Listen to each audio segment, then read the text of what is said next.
do you imagine when I say the word cartel? I wake up and I grab my phone. 30 minutes later, I emerge from the scrolling. I just wanted to check the weather, and now I'm completely overwhelmed. The latest news out of the US, floods and landslides in India and Mexico. Climate tipping points officially tipped. 7 out of 9 planetary boundaries breached. I head out for my morning walk, hoping to distract myself with a podcast. The sunset is beautiful this morning, and I take a moment to breathe and take it in. I think about my nieces and my nephews. I wonder what kind of world we're leaving behind for them. It's painful to think about. But thankfully, it's not long before I'm interrupted by a couple of blokes in the car park next to me. How do you like the new Macan? I couldn't decide between that or the Cayenne. Mate, you can't go wrong with a Porsche. It just depends how big you want to go. Just don't go wasting your time with an EV. Wasting time? Wasting time? I feel like telling them they should go and bloody buy a boat, because if the sea levels keep rising, I stop myself. I have to remind myself that not everyone cares about the same things as me. As I head home, I pull into the supermarket to grab some eggs. As usual, by the time I get to the checkout, my basket is full of things I didn't know I needed. I hesitate, reaching for another one of those 50-cent plastic bags. You all know them. Wondering how I left the pile behind my front door. I haven't even had my breakfast yet. Already I've been captured by the algorithm, bought more things than I actually need, and I've committed environmental crime. Our world has never been more unstable, uncertain, and divided. You only have to look at the news from the last few months to know what I'm talking about. We're halfway through the decisive decade, and we're running out of time to act. I've spent years sitting in rooms with hundreds of passionate people, desperately trying to post a note our way out of this chaos. If there's anything I've learned from that experience, it's that we don't need another plan, another strategy, another roadmap, another framework. We definitely don't need any more post-it notes. No, we need action. You, me, everyone acting everywhere at once. But how do you mobilise at that kind of scale and at that kind of pace? Well, I've been on a mission to try and understand just that, poring through the pages of history, looking for the humans who've done this well, even in the most volatile scenarios. There is one group of actors that keeps coming up. Cartels. Yeah, the mob bosses, the drug lords, and their cousin, big business. You see, it turns out businesses have been working together, fixing prices, assigning territory, limiting the competition for their profits for centuries.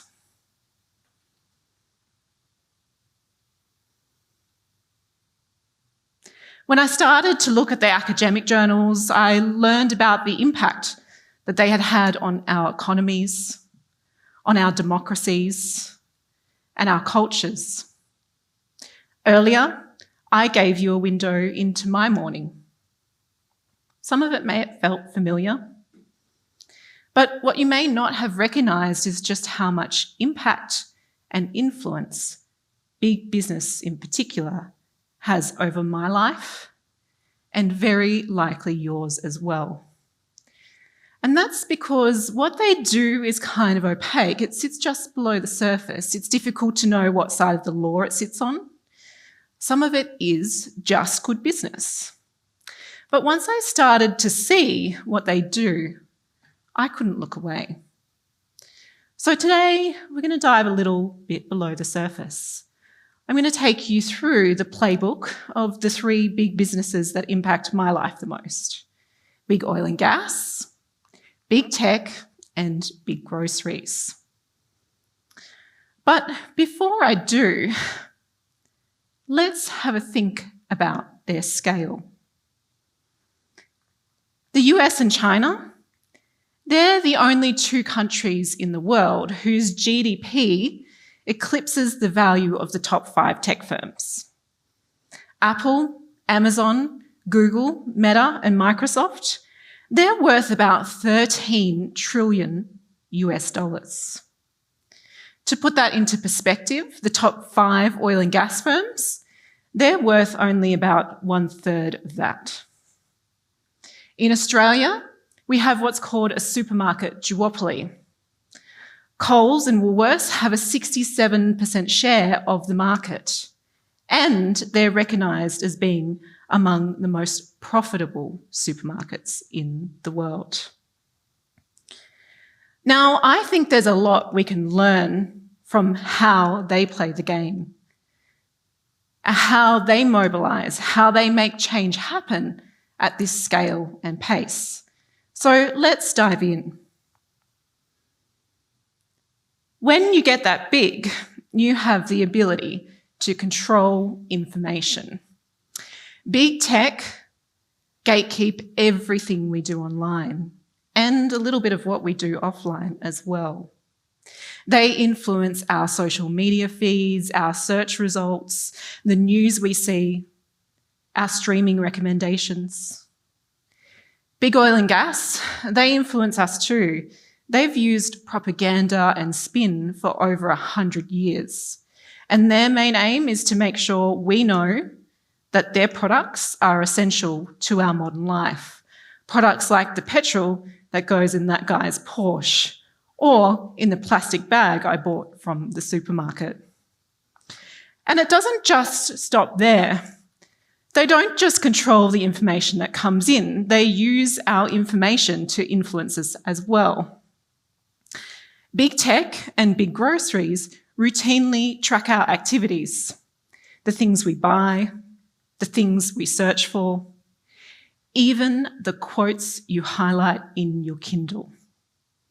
And they use that very valuable intelligence to keep us scrolling, to make us buy more of what they think we'll like, and to create cheaper versions of popular products on the marketplace. Yeah, that's right, products on marketplaces they own and compete in.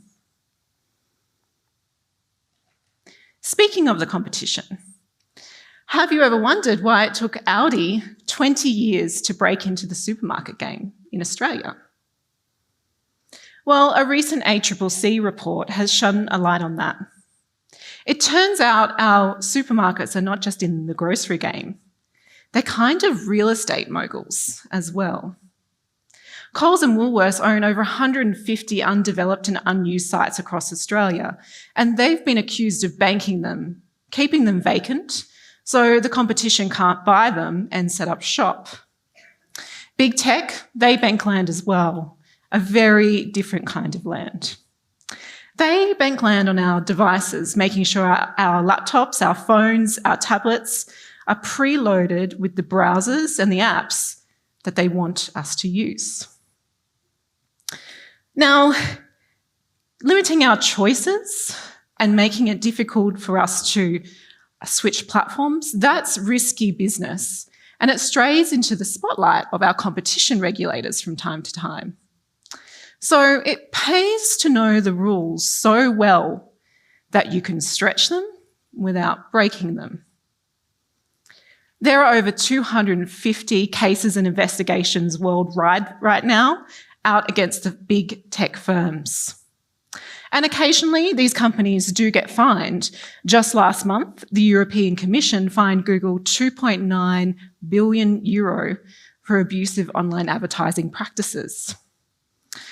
But you see, when they know the law this well, They're able to punctuate losses like that with very long appeal processes. And these businesses know, for good measure, it pays to have your friends up on the hill on your side. Big oil and gas and big tech, they pour hundreds of millions of dollars into lobbying every year, our members of parliament and our politicians.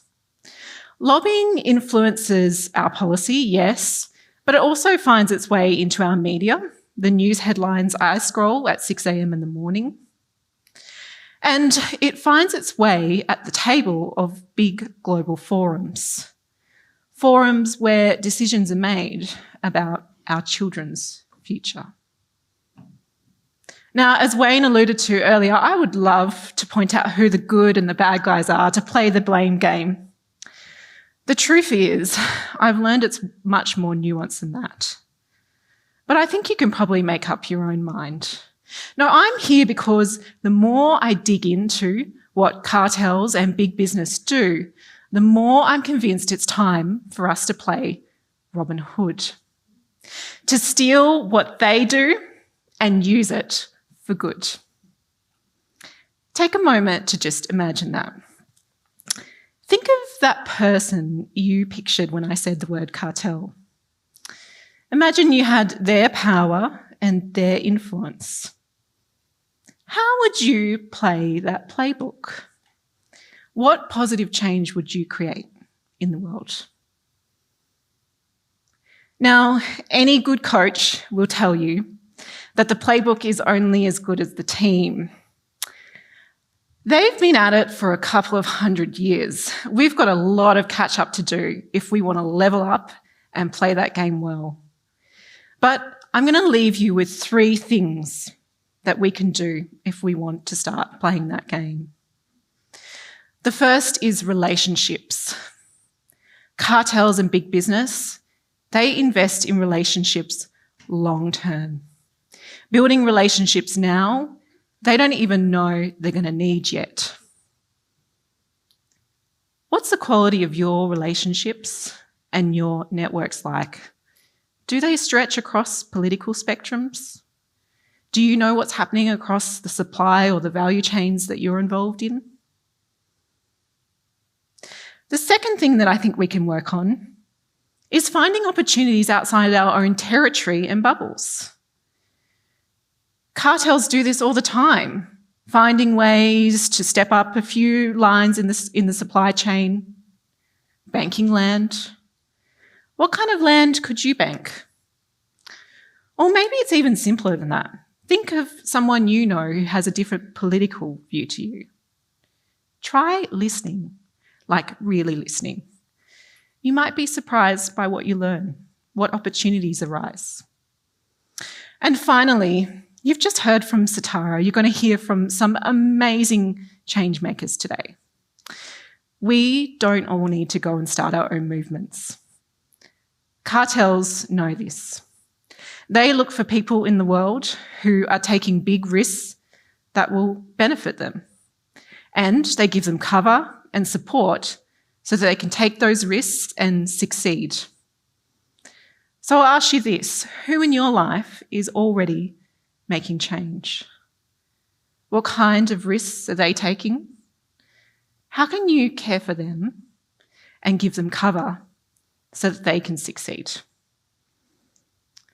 We've got less than 5 years left to create a future on this planet that I believe can be so exciting, the kind of future I am proud to leave behind for the next generation. Maybe it's time we mobilised, like cartels, for good.